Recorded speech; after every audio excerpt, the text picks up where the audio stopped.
Hi everyone, তো কিছুক্ষণ আগেও একটা অনলাইন পারচেসের রিভিউ নিয়ে চলে এসেছিলাম, আর এখন আবার আরেকটা করছি। তো ফ্লিপকার্ট এই মানে মিনি ব্লগটাতে দুটোই ফ্লিপকার্টেরই অর্ডার আছে।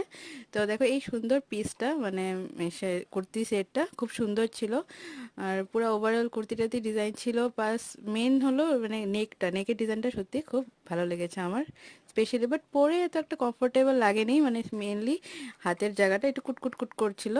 মেবি এটা রিটার্ন দিব, বাট দেখতে খুব সুন্দর ছিল। আর নেক্সট পার্সেল হচ্ছে এই যে, এটাও ফ্লিপকার্টেরই খুব সুন্দর একটা কুর্তি সেট। এটা প্রথমে তো ভেবেছিলাম যে এটা রিটার্ন করে দেবো, বাট সত্যি এটা মানে মনটা ছুঁয়ে গেল যখন ঘরে নিয়ে আসলাম আর মাকে দেখালাম পরে। মা বলছে এটা তো রিটার্ন করার কোনো প্রশ্নই আসে না, এত সুন্দর লাগছে। আর পরার পর একটু বেশি ভালো লাগছিল। মা বলল মার চোখের কথা না, মার কোন চোখে কোনটা ভালো লেগে যায় কেউ জানে না। তো এটা ফ্লিপকার্টেরই, আর মানে খুবই কমফোর্টেবল ড্রেসটা, আর দেখতে খুব সুন্দর ছিল। তো অনলাইন দুটোরই আমি ফটো শেয়ার করে দিয়েছি। চলো টাটা।